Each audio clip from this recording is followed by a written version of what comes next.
Hello दोस्तों, आज की वीडियो में जानेंगे आखिर वह कौन सा मुगल शहजादा था जिसने पहले अपनी आंखें गंवाई। यह कहानी राजपूत मां से जन्मे उस शहजादे की है जो कभी तख्त ना पा सका। दोस्तों, इस जानकारी के लिए वीडियो के अंत तक जरूर बने रहें और जो न्यू यूजर है प्लीज सब्सक्राइब कर दें। दोस्तों, ऐसी वीडियो बनाने में बहुत मेहनत लगती है, बस आपका प्यार और सपोर्ट चाहिए। चलो वीडियो शुरू करते हैं। मुगल सल्तनत के तख्त पर बैठने की होड़ में शहजादे एक दूसरे के खून के प्यासे रहे हैं।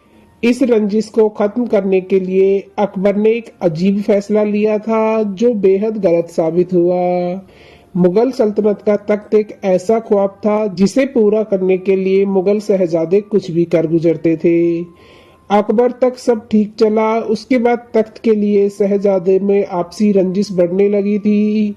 अकबर ने इसका तोड़ निकालने की कोशिश की। जलालुद्दीन की इस कोशिश ने एक राजपूत मां से उसका बच्चा छीना। आज की कहानी ऐसे ही एक शहजादे की है जो कभी तख्त ना पा सका, लेकिन सम्राट बनने के ख्वाब में पहले आंखों की रोशनी गंवाई और फिर जिंदगी भी। यह कहानी शुरू होती है सन 1569 से। यह वही साल था जब अकबर का ख्वाब पूरा हुआ और शहजादे सलीम का जन्म हुआ।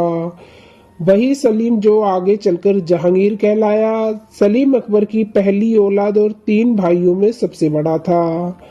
18 साल की उम्र तक सलीम अकबर के पसंदीदा शहजादा रहा, लेकिन उसके बाद वह शराब और कनीजों में ऐसा डूबा कि अकबर से देखा नहीं गया। इतिहासकार ऐसा मानते हैं कि अनारकली का किस्सा भी इसी दौर का रहा होगा। अकबर ने सलीम का निकाह आमिर की राजकुमारी मानबाई से करवाया। मानबाई अकबर के ही नवरत्नों में शामिल मानसिंह की बहन थी। निकाह के बाद भी सलीम का रवैया नहीं सुधरा। अकबर के 2 और शहजादे थे जिनका नाम मुराद और दनियाल था। अकबर फैसला नहीं ले पा रहा था कि वारिस किसे बनाया जाए। तीनों शहजादों के बीच भी रंजिश बढ़ रही थी। 1587 में मानबाई ने एक शहजादे को जन्म दिया। अकबर ने इसका नाम रखा खुसरो। सलीम शराब और कनीज में अभी भी डूबा रहता था। अकबर ने सलीम के 2 निकाह और कराए। इससे सलीम तो नहीं सुधरा, लेकिन मानबाई की दिमागी हालत बिगड़ गई। अकबर ने अपनी बेगम रुकैया के कहने पर अपने पौत्र खुसरो को गोद ले लिया। खुसरो बेहद गुणी और रूपवान था। सलीम की हरकतें बिगड़ती जा रही थी। इसी बीच अकबर ने खुसरो को उत्तराधिकारी बनाने का निर्णय ले लिया। मानबाई की दिमागी हालत पूरी तरह बिगड़ चुकी थी। ऐसा कहा जाता है कि मानबाई ने खुदकुशी कर ली थी। सन 1605 में अकबर का इंतकाल हो गया, लेकिन इससे ठीक कुछ दिन पहले ही अकबर ने खुसरो को गद्दी देने का आदेश वापस लेते हुए सलीम को ही अपना उत्तराधिकारी बना दिया, जो जहांगीर कहलाया। खुसरो खुद को तख्त पर बैठने की उम्मीद लगाए बैठा था। अकबर के फैसले से उसे झटका लगा। अपनी मां के साथ हुए अन्याय को लेकर पहले ही वह वालिद सलीम की खिलाफत करता था। ऐसे में उसने विद्रोह का बिगुल बजाया, जिसमें उसके मामा मानसिंह ने भी उसका साथ दिया। जहांगीर को विद्रोह का पता चला तो उसने पहले खुसरो के साथ विद्रोह में शामिल सिपाहियों का दमन किया, फिर खुसरो की आंखें फुड़वा दी। अब अपनी किताब द ग्रेट मुगल में इतिहासकार विमल बताते हैं, जहांगीर बेहद क्रूर सम्राट था। उसने एक नौकर के हाथ कटवा दिए थे तो अपने ही एक कनीज को जिंदा दफना दिया था।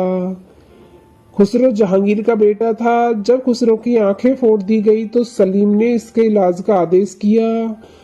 इलाज किया भी गया, लेकिन आंखें पूरी तरह ठीक नहीं हो पाई। ऐसा कहा जाता है कि खुसरो की आंखों की थोड़ी बहुत रोशनी वापस आ गई थी। एक बार फिर उसकी आंखों में तख्त का ख्वाब पलने लगा था। उस समय तक जहांगीर के परवेज, खुर्रम, शहरयार समेत अन्य शहजादे तख्त के दावेदार हो गए थे। जहांगीर ने अपने बेटे खुर्रम को दक्षिण के अभियान पर भेजा। खुर्रम यह जानता था कि जब तक खुसरो है तब तक वह तख्त पर नहीं बैठ सकता, क्योंकि खुसरो जहांगीर की सबसे बड़ी औलाद था। ऐसे में खुर्रम ने साजिश रची और खुसरो को अपने साथ ले गया। 1621 में उसने खुसरो की हत्या करा दी।